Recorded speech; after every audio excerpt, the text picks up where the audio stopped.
आज के क्लास में हम लोग को किरचॉफ के नियम पढ़ना है। बेसिकली किरचॉफ के दो नियम हम लोग पढ़ते हैं। किरचॉफ के हम लोग दो नियम पढ़ते हैं।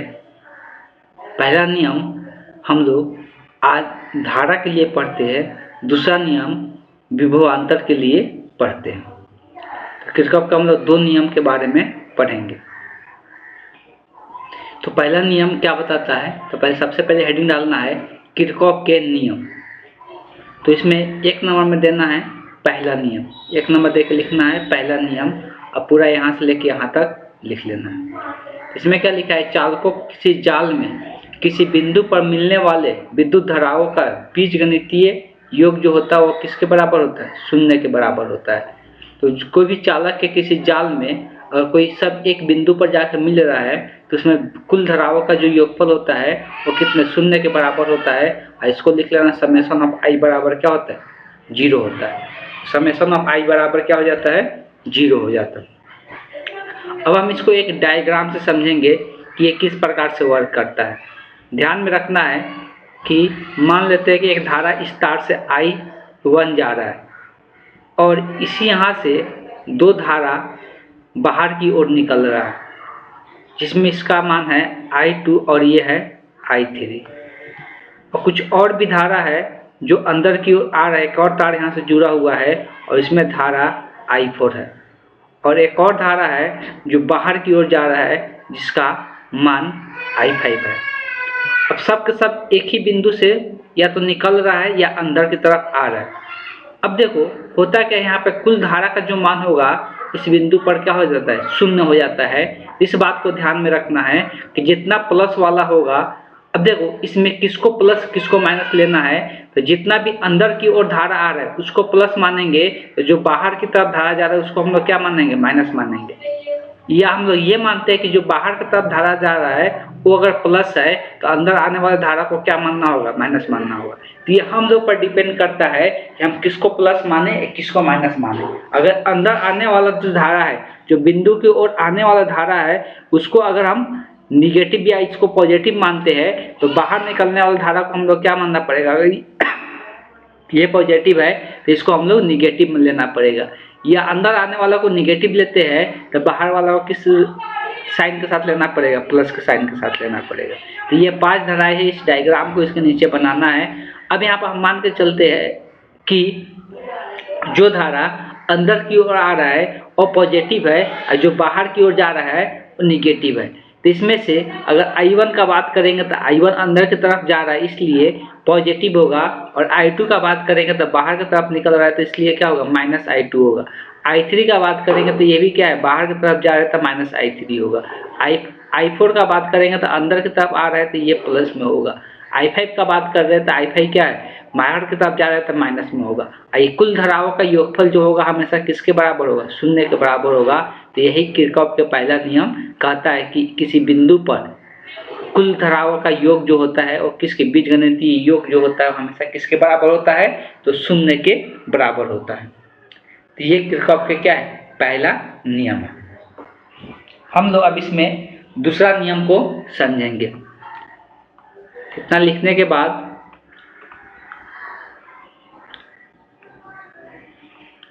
चलो इस पर एक एग्जाम्पल कर लेते हैं, उसके बाद हम दूसरे नियम पर जाएंगे।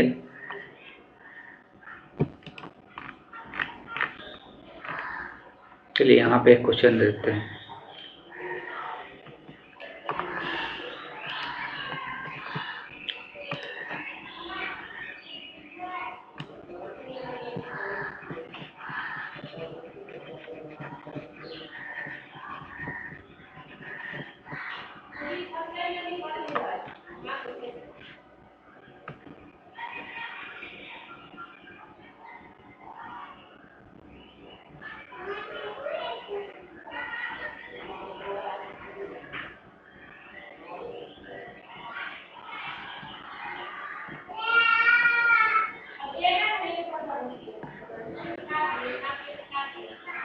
एग्जाम्पल है I का मान ज्ञात करें।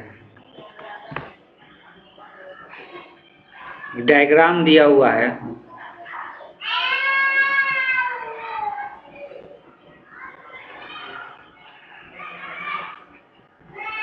ये 2 एम्पियर है, धारा का मान है, ये 4 एम्पियर है और ये आई एम्पियर है।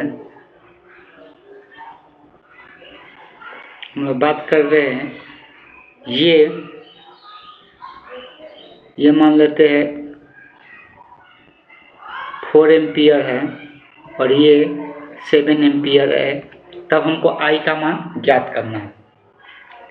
तो देखो इसमें जो धारा है, इस वाला तार में आई धारा है, इसमें 2 एम्पियर का धारा है, इसमें 4 एम्पियर का धारा है, इसमें 7 एम्पियर का धारा है और इसमें 4 एम्पियर का धारा है। हमको पता है कि इस बिंदु सब एक ही बिंदु पर जाकर मिल रहा है या बाहर की तरफ निकल रहा है।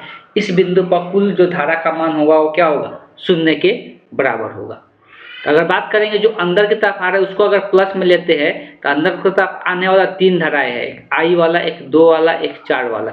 ये सबको प्लस में लिखेंगे तो आई प्लस 2 प्लस 4 प्लस, अब देखो जो 2 धाराएं बच रही है बाहर की तरफ निकल रहा है तो इसको माइनस में लिखेंगे 7 और 4 को, तो क्या लिखाएगा -4 -7 इक्वल टू क्या हो जाएगा, टोटल धारा का मान क्या कर देना है, 0 के बराबर कर देना है किरचॉफ के पहले नियम के अनुसार। अब देखो यहाँ से ये 4 प्लस में माइनस में कट जाएगा और आई +2 और -7 कितना बचेगा, -5 बराबर 0। हमको आई का मान निकालना है तो 5 इधर माइनस में है रह जाएगा तो प्लस में, तो आई का मान कितना एम्पियर हो गया, 5 एम्पियर आ गया। इसका मतलब इसमें जो धारा प्रवाहित होगा कितना होगा, 5 एम्पियर का धारा प्रवाहित होगा। तो इस प्रकार से ऑब्जेक्टिव क्वेश्चन या 2 नंबर क्वेश्चन में पूछ लिया जाता है धारा का मान ज्ञात करने के लिए। तो इसको याद रखना है किस प्रकार से हम लोग यूज करते हैं।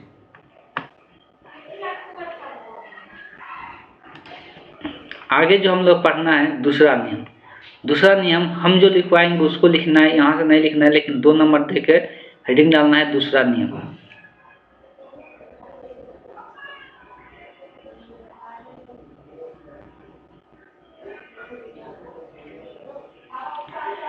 किसी बंद परिपथ में लिखना है, किसी बंद परिपथ में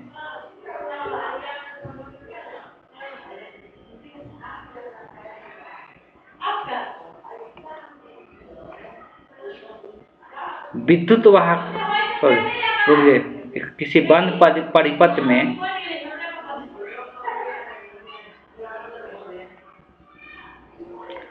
कुल विभवांतर का बीजगणितीय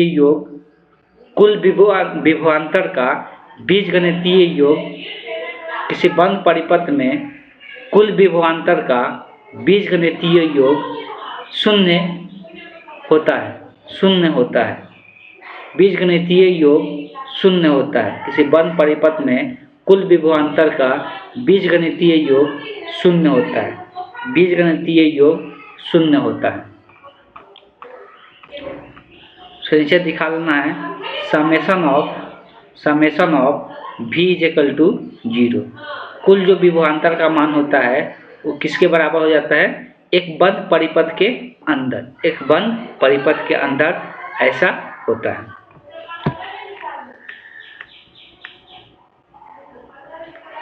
भी कैसे यूज करते हैं उसको समझने की कोशिश करना है।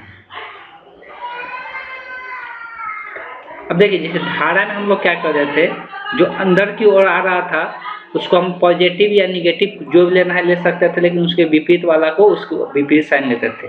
अंदर आने वाले को प्लस तो बाहर जाने वाले को माइनस, अंदर आने वाले को माइनस तो बाहर जाने वाले को प्लस लेते थे, ठीक। लेकिन इसमें हम लोग एक परिपथ रहेगा, परिपथ मतलब एक बंद परिपथ मतलब पूरी तरह से क्लोज लूप होना चाहिए, तभी जाके हम लोग ये नियम अप्लाई कर सकते हैं। जब एक बंद परिपथ के अंदर ही इस नियम को हम लोग अप्लाई कर सकते हैं, इसलिए कुल विभवांतर का मान क्या दिखाना है, शून्य दिखाना है। अब देखो ये कैसे कैसे अप्लाई किया जाता है। हम लोग यहाँ पर भी 3 डायग्राम का बात कर रहे हैं। एक तो पहला ए वाला डायग्राम, इस डायग्राम के अंदर हम लोग कैसे अप्लाई करेंगे इस बात को समझना है। चलिए ये यहाँ से पहले ध्यान ये देना है कि बंद परिपथ ये किस प्रकार से है।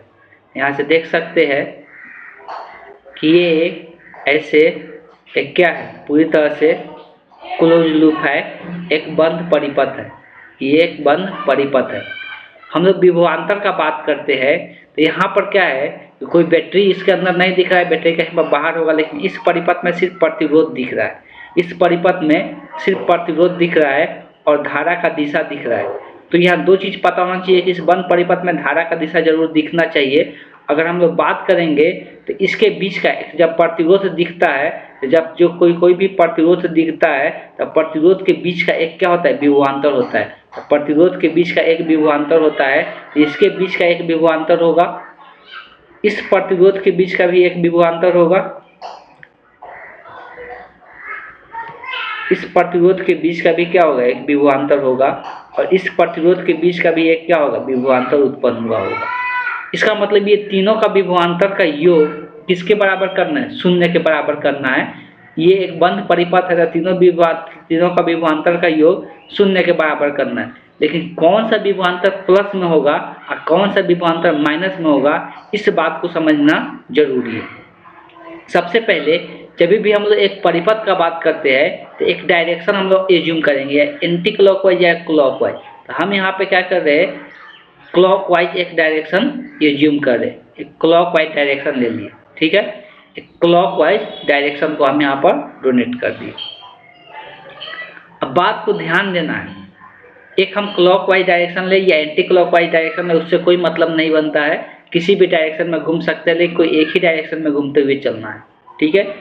अब यहाँ पर हम लोग बात करेंगे, जब इस क्लॉकवाइज डायरेक्शन में घूमेंगे तो यहाँ से लेकर हमको यहाँ तक जाना है, तब ना क्लॉकवाइज डायरेक्शन कराएगा। फिर यहाँ से लेके यहाँ तक आना होगा, फिर यहाँ से लेके यहाँ तक जाना होगा। तो यहाँ से लेके यहाँ तक का विभवांतर देखना है कि घट रहा है कि बढ़ रहा है, लोअर से हायर जा रहा है कि हायर से लोअर। विभवांतर का मतलब होता है दोनों के विभव में अंतर, तो यहाँ पे लोअर है कि यहाँ पे हायर है। इस बात को समझना है कि यहाँ पे लोअर है कि यहाँ पे हायर है। तो इस बात को ध्यान में रखना है, जब भी हम लोअर से हायर जाएंगे, जब भी हम लोग लोअर से हायर जाएंगे तो वहाँ पे हम लोग विभवांतर का जो मान लिखेंगे वो प्लस में लिखेंगे। वहाँ पे विभवांतर का मान क्या लिखेंगे, प्लस में लिखेंगे। लेकिन जब हायर से लोअर जाएंगे तो वहाँ पर विभवांतर का मान क्या लिखेंगे, माइनस में लिखेंगे। इस बात को ध्यान में रखना है, जब लोअर से हायर जाएंगे तो वहाँ पे प्लस में लिखना है, लेकिन जब हायर से लोअर जाएंगे तो वहाँ पे क्या लिखना है, माइनस में लिखना है। सबसे पहले इसके विभवांतर का बात कर लेते हैं कि विभवांतर आएगा कितना। तो विभवांतर कैसे निकलता है, V बराबर क्या होता है, I इंटू आर। V बराबर क्या होता है, I इंटू आर। मतलब जब भी प्रतिरोध रहेगा तो उसका विभवांतर कैसे निकलेगा, I के साथ R का गुना करना होगा, तब उसका विभवांतर पता चलेगा। तो इसका अगर विभवांतर का बात करेंगे तो इसमें धारा कितना है, I1 है, और प्रतिरोध कितना है, R1 है। तो सबसे पहले तो ये डायग्राम बना लेना है, ये नंबर डायग्राम बना लेना है। उसके बाद हम जो लिख रहे हैं इक्वेशन उसको लिखना है। तो सबसे पहले बात करते हैं इसका विभवांतर का। तो इसका विभवांतर, पहला वाला प्रतिरोध का विभवांतर कितना लिखाएगा, I1 into R1, I1 into R1 हो गया। अब ये प्लस में होगा कि माइनस में, ये कैसे डिसाइड करेंगे, धारा के देखो जिस डायरेक्शन में जा रहे हैं उसी डायरेक्शन में धारा बह रहा है। तो यहाँ पे धारा जब बहता है तो धारा इस तरफ से इस तरफ पार करते टाइम में ये धारा तभी पार कर पाता है, धारा तभी पार कर पाता है जब इधर का विभवांतर हाई होता है और इसका विभवांतर क्या होता है, लो होता है। ये धारा प्रवाहित किधर से किधर होता है, उच्च विभवांतर से लो विभवांतर की ओर, उच्च विभवांतर से लो विभवांतर की ओर। तो यहाँ पे हम कैसे जा रहे हैं, उच्च विभवांतर से लो विभवांतर, मतलब उच्च विभवांतर से निम्न विभवांतर की ओर जा रहे हैं। इसलिए धारा तभी प्रवाहित होता है, धारा उसी दिशा में प्रवाहित होता है जब एक तरफ हाई होता है, दूसरी तरफ क्या होता है, लो होता है। इसका मतलब हम लोग उच्च से निम्न की ओर जा रहे हैं, इसलिए इसके विभवांतर में क्या लग जाएगा, माइनस साइन लग जाएगा। इसके विभवांतर में क्या लग जाएगा, माइनस साइन लग जाएगा। वैसे सेम दूसरा विभवांतर का बात करेंगे तो इसमें भी धारा, देखो धारा इधर से इधर जा रहा है, मतलब ये भी क्या है, उच्च से निम्न की ओर जा रहा है। इसके विभवांतर को भी लिखेंगे तो माइनस साइन देके लिखेंगे, और इसमें धारा कितना है, I2 है, प्रतिरोध कितना R2 है, तो इसका विभवांतर कितना हो जाएगा, I2 इंटू R2। लेकिन जब हम यहाँ से आएंगे तो हम यहाँ से इधर जा रहे हैं, तो इधर से हम लोग कैसे घूम रहे हैं, ऐसे घूम रहे हैं ना, तो हम इधर से इधर जा रहे हैं, लेकिन धारा इसमें इधर से इधर आ रहा है। इसका मतलब ये निम्न विभवांतर है और ये क्या है, उच्च विभवांतर है। इधर उच्च होगा, इधर निम्न होगा। तो यहाँ पर हम जो घूम रहे हैं, लूप ले रहे हैं, जो लूप में घूम रहे हैं, इसमें क्या है, निम्न से उच्च की ओर घूम रहे हैं। इधर क्या है, निम्न से उच्च की ओर, मतलब लोअर से हायर की ओर घूम रहे हैं। जब लोअर से हायर की ओर जा रहे हैं, इसलिए इसका विभवांतर किस में लिखा जाएगा, प्लस में लिखा जाएगा। इसलिए यहाँ पर साइन क्या आ जाएगा, प्लस I3 इंटू R3 हो जाएगा, I3 इंटू R3 हो जाएगा। ये कुल विभवांतर का मान क्या कर देना है, शून्य के बराबर कर देना है। तो यहाँ से इसका आ गया इक्वेशन। ठीक, तो ये तृतीय नियम से ये इक्वेशन यहाँ पे बन गया। अब आते हैं, अब यहाँ पे इसको लिखने के बाद सेकेंड वाला डायग्राम को बी नंबर देके इस डायग्राम को बनाना है। अब देखिए इसमें भी जैसे मन है वैसे घूम सकते हैं, क्लॉकवाइज घूमिए या एंटी क्लॉकवाइज घूमिए। ठीक है, चलिए यहाँ पर भी हम क्लॉकवाइज ही घूमते हैं, तो इस तरह से हम यहाँ पर लूप घूमेंगे। तो यहाँ पर भी क्लॉकवाइज घूमेंगे तो कहीं से भी स्टार्ट करना है, यहाँ से यहाँ स्टार्ट या कहीं से भी स्टार्ट कर दे, लेकिन क्लॉकवाइज घूम के पूरा कंप्लीट करना है।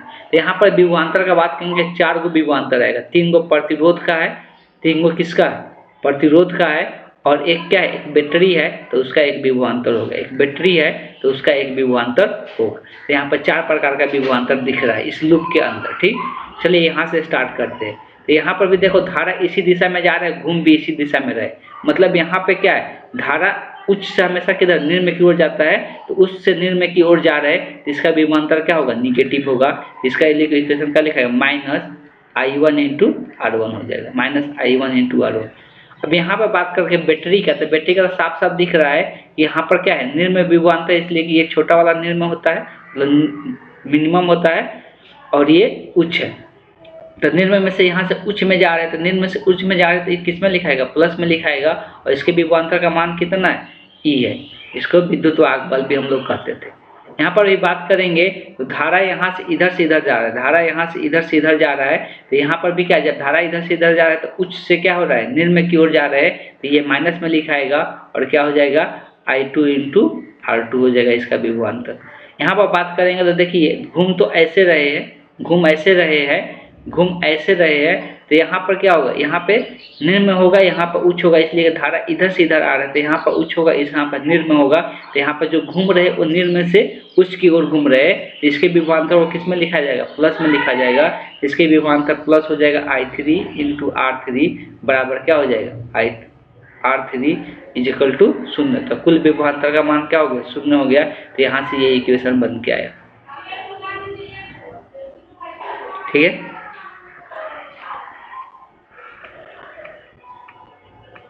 चलिए आगे एक और डायग्राम कर लेते हैं, ये लास्ट करके हम लोग छोड़ देते हैं। तो C नंबर दे के इस डायग्राम को बना देना है, C नंबर दे के इस डायग्राम को बनाना है। जैसे मन है वैसे घूम सकते हैं। यहाँ पर भी चलिए क्लॉकवाइज घूम लेते हैं, तो यहाँ पर भी क्लॉकवाइज घूम लेते हैं, क्लॉकवाइज। चलिए स्टार्ट जहाँ से करना है वहाँ से कर सकते हैं, हम यहाँ से स्टार्ट कर रहे हैं इस प्रतिरोध से।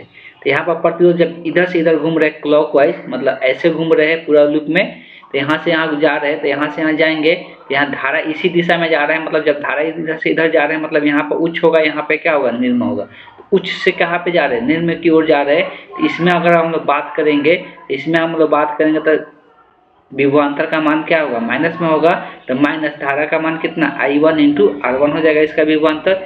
ये बैटरी है तो साफ साफ दिख रहा है, यहाँ पर निर्म है, यहाँ पर उच्च है, तो निर्म से उच्च की ओर जा रहे तो ये प्लस में लिखाएगा, और इसके विभवांतर का मान कितना है, E1। फिर यहाँ पर तीसरा, यहाँ पर प्रतिरोध है, तो यहाँ पर भी देख सकते हैं धारा इसी दिशा में जा रही है, जिस दिशा में घूम रहे, मतलब यहाँ पर उच्च होगा और यहाँ पे क्या होगा, निम्न होगा। तो उच्च से निम्न की ओर जाएंगे तो माइनस में लिखाएगा I2 इंटू R2। यहाँ पर भी बात करेंगे तो यहाँ पर भी कैसे जा रहा है, उच्च से निम्न की, इसलिए धारा इसी दिशा में जा रहा है, तो यहाँ पे उच्च होगा और यहाँ पे क्या होगा, निम्न विभवांतर होगा। इसके विभवांतर को क्या लिखाएगा, -I3 इंटू R3। और इस बैटरी का बात करेंगे तो इस दिशा में हम घूम रहे हैं, तो यहाँ पे उच्च है, ये 12 वाला टर्मिनल था, मतलब उच्च विभवांतर, यहाँ पे क्या है, निम्न विभवांतर है। तो यहाँ से भी उच्च से निम्न की ओर जा रहा है, तो यहाँ पर भी माइनस में लिखाएगा, और इसके विभवांतर का मान कितना है, E2। और यहाँ पर बात करेंगे इस प्रतिरोध में, तो धारा देखो इधर से इधर आ रहा है, मतलब यहाँ पे उच्च होगा और यहाँ पे क्या होगा, निम्न होगा। इसका मतलब ये है कि निम्न में से हम उच्च की ओर घूम रहे हैं, निम्न में से उच्च की ओर जाते हैं तब प्लस में लिखाता है, तो क्या लिखाएगा, I4 इंटू R4। कुल विभवांतर जब लिखा, शायद एक और बाकी ये वाला। तो यहाँ पर भी देख सकते हैं कि हम इधर से इधर घूम रहे हैं, लेकिन धारा का दिशा क्या है, इधर से इधर है। इसका मतलब यहाँ पे उच्च विभवांतर होगा, यहाँ पे निम्न विभवांतर होगा, मतलब हम निम्न से उच्च की ओर जाए तो ये भी प्लस में लिखाएगा, और कितना हो जाएगा, I5 इंटू R5 5 और कुल विभवांतर का मान का क्या कर देना है, 0 के बराबर कर देना है। तो यहाँ से ये इक्वेशन निकल के आएगा। ठीक है, तो ये कंप्लीट 2 नियम बताया गया। ये दोनों नियम पूछता भी है, डायरेक्ट डिफिनीशन में पूछता है, तो दोनों को ये नियम को इस प्रकार समझाना होगा, सिर्फ लिख के नहीं छोड़ना होगा, एग्जाम्पल देके दिखाना होगा। इसमें क्या करना होगा, एग्जाम्पल देके दिखाना होगा।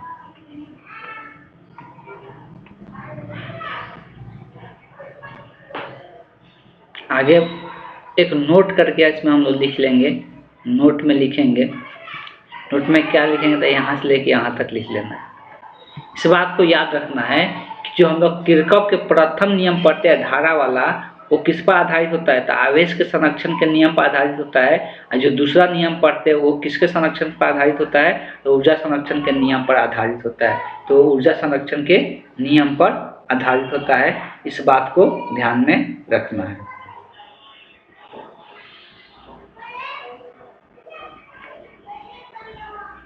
आगे जो हम लोग को टॉपिक पढ़ना है वो है व्हीटस्टोन ब्रिज।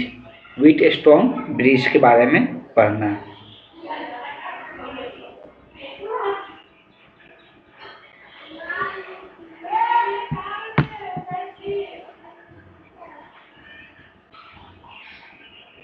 सबसे पहले हम लोग समझेंगे व्हीटस्टोन ब्रिज का बनावट कैसा होता है।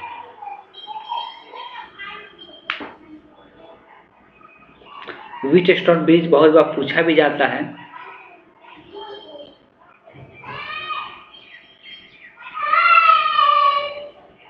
इसको देखो, व्हीटस्टोन ब्रिज के बारे में जो लिखा हुआ है, पहले हेडिंग डाल के यहाँ से लेके यहाँ तक लिख लेना है। तो ये एक चतुर्भुज जैसा दिखता है और ये 4 प्रतिरोध इसमें जुड़ा हुआ रहता है और बीच में एक गैल्वेनोमीटर लगा दिया जाता है।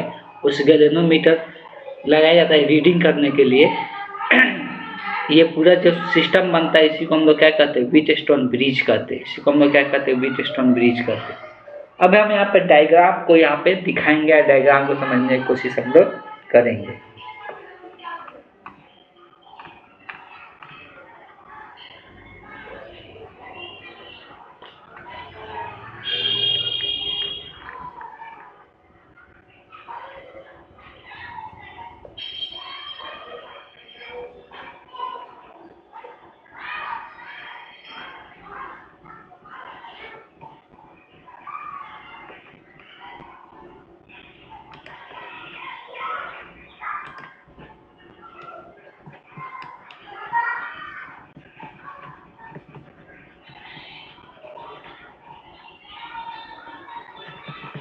उतना लिखने के बाद लिखना है, माना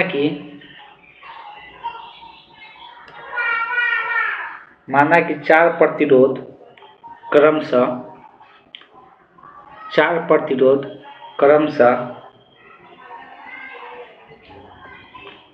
कैपिटल R1, R2, R3 तथा R4 है।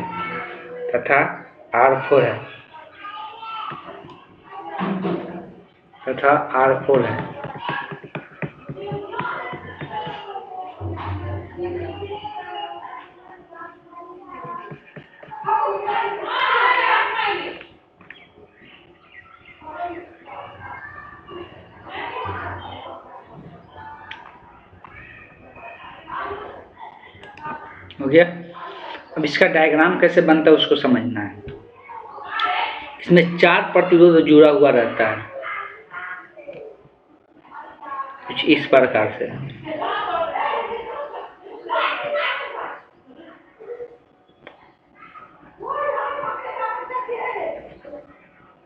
इस प्रकार से 4 प्रतिरोध जुड़ा रहता है और इसको हम लोग क्या करते हैं, एक बैटरी से कनेक्ट कर देते हैं।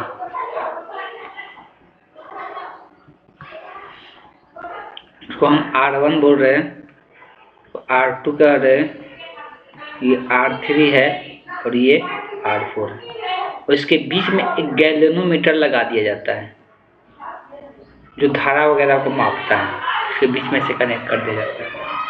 देखो, जैसे यहाँ से धारा निकलता है, मान लो कि यहाँ से धारा I निकला, इधर जो धारा जाता है उसको हम I1 मानते हैं, इधर जो धारा जाता है उसको हम लोग I2 मानते हैं, I3 लेते हैं, और इधर जो धारा जा रहा है उसको हम I2 लेते हैं। इस गैल्वेनोमीटर में जो धारा जाएगा उसको Ig लेते हैं, और इस तरफ जो धारा जाएगा उसको हम I4 दिखा रहे हैं, और फिर वापस ये दोनों यहाँ पे आके मिल जा रहा है, फिर इधर से ये I चल जा रहा है। ठीक, इस तरह से धारा का प्रवाह दिखाया गया है। अब देखो, हम लोग अगर धारा का बात करेंगे तो यहाँ पे अभी हम लोग पहला जो नियम पढ़े किरचॉफ के पहले नियम से अगर देखेंगे तो यहाँ पे I1 आ रहा है और Ig और I2 क्या हो रहा है, जा रहा है। तो यहाँ से अगर किरचॉफ के पहला नियम से देखेंगे तो I1 आ रहा है, इसको प्लस में मानते हैं, तो ये दोनों क्या होगा, I2 और Ig माइनस में होगा, इसलिए कि जा रहा है, अब बराबर क्या हो जाएगा, शून्य के बराबर होगा। इस बिंदु के लिए हम लोग जब किरचॉफ के पहला नियम लगाए तो ये आएगा। तो अगर यहाँ से I1 का बात करेंगे तो I1 बराबर क्या हो जाएगा, माइनस वाला को इधर लेके आ जाता है, तब माइनस I2 प्लस में आ जाएगा, ये भी क्या हो जाएगा, प्लस में Ig हो जाएगा। अब यहाँ पे दूसरा यहाँ पे देखते हैं, इस बिंदु पर आने वाला जो धारा है I3 है और Ig है, क्या क्या है, तो ये दोनों प्लस में होगा, तो I3 प्लस Ig, और जाने वाला इस बिंदु पर धारा कौन है, I4 है, तो माइनस में I4 हो जाएगा, बराबर क्या हो जाएगा, शून्य। तो यहाँ से अगर हम बात करेंगे तो क्या निकल के I3 प्लस Ig बराबर क्या हो जाएगा, I4, बराबर क्या हो जाएगा, I4। अब अगर हम ये बात करते हैं तो सबसे पहला बात इस चीज का ध्यान में रखना है कि जब हम ये मान के चल रहे हैं, और ध्यान सुनिएगा लोग, जब हम ये मान के चल रहे हैं कि ये एक, देखो दो अवस्था इसका आ जाता है, व्हीटस्टोन ब्रिज का एक संतुलित अवस्था आता है, हमेशा संतुलित अवस्था ही पूछता है, असंतुलित अवस्था नहीं पूछता है। जब ये संतुलित अवस्था में होता है, जब ये संतुलित अवस्था में होता है तब क्या होता है उसको समझना है, संतुलन की अवस्था में। तो संतुलन की अवस्था में क्या होता है उसको समझना है।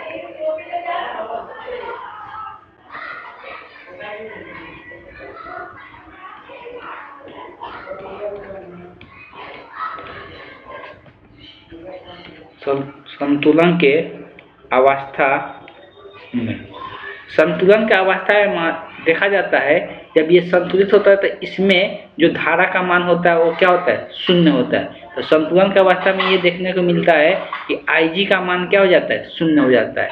और जब Ig का मान शून्य होगा तो यहाँ पर I1 प्लस I2 था, और इसमें Ig का मान शून्य हो जाएगा, तो I1 बराबर क्या हो जाएगा, I2 हो जाएगा। यहाँ से क्या देखने को मिलेगा, I1 तब I1 बराबर क्या हो जाएगा, I2 हो जाएगा, और इसमें जब Ig का मान 0 रखेंगे तो I3 बराबर क्या हो जाएगा, दूसरा क्या हो जाएगा, तथा I3 बराबर क्या हो जाएगा, I4 हो जाएगा। तो ये I1 धारा बराबर हो जाएगा I2 के, और I3 धारा बराबर हो जाएगा I4 के, I3 धारा बराबर हो जाएगा I4 के। अब थोड़ा सा हम लोग विभवांतर का बात कर लेते हैं।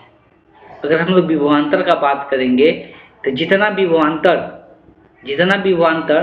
R1 और R2 का होगा उतना ही विभवांतर R3 और R4 का होगा, उतना ही विभवांतर R3 और R4 का होगा। तो हम लोग यहाँ पे क्या कर रहे हैं कि दोनों का रेशियो ले लेते हैं, इसको इक्वेशन 1 मान लेते हैं और इक्वेशन 2 कर लेते हैं। तो अगर इक्वेशन 1 को इक्वेशन 2 से भाग कर दे, इक्वेशन 1 भागे समीकरण 2, तो अगर भाग करेंगे तो क्या देखने को मिलेगा, और सब वेट कर ले,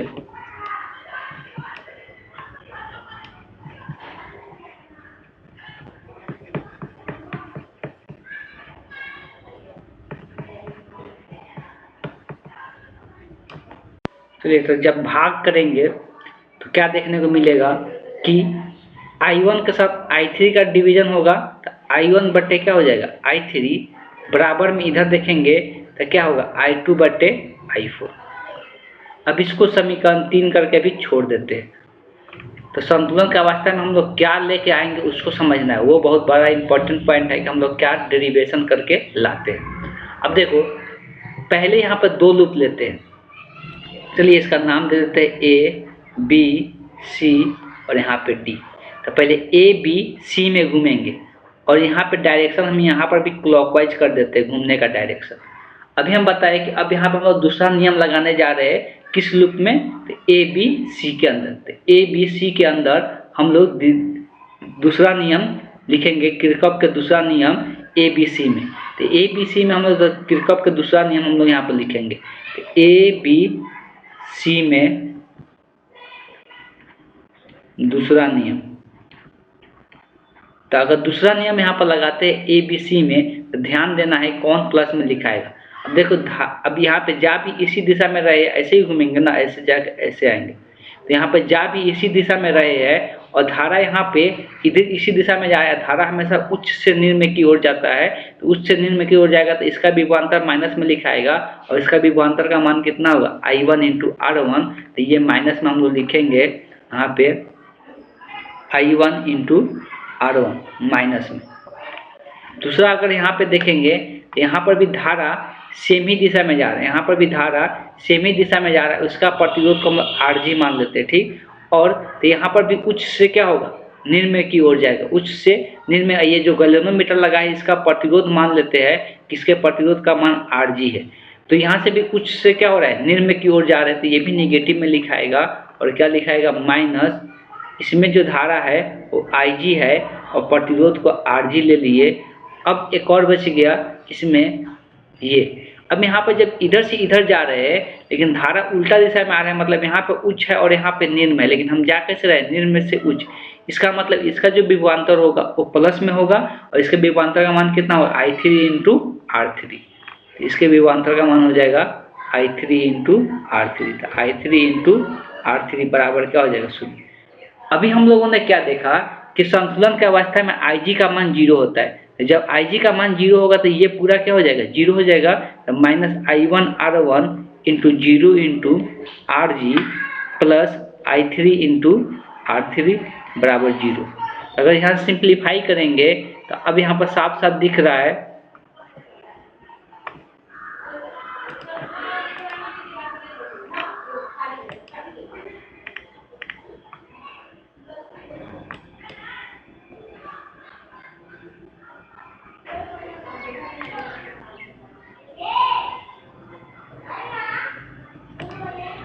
वेट कर ले।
चलिए यहाँ लिख देते हैं।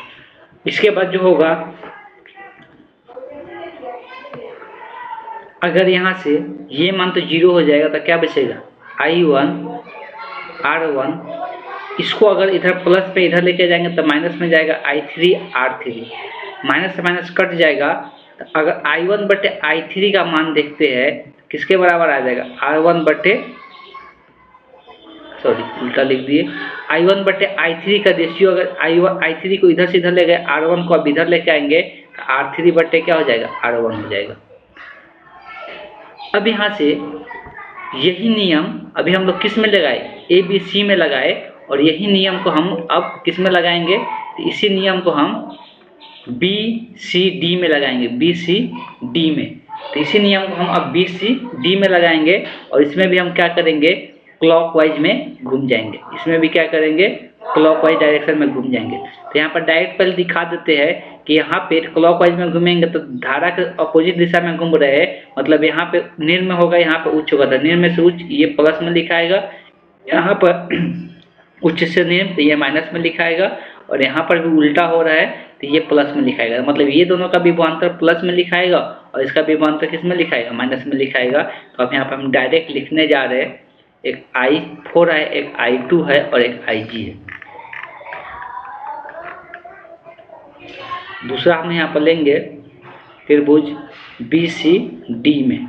BCD में अगर नियम लगाएंगे तो हम लोग देखे थे IG वाला प्लस में होगा IG इंटू RG, फिर यहाँ पे माइनस में हो रहा था I2 इंटू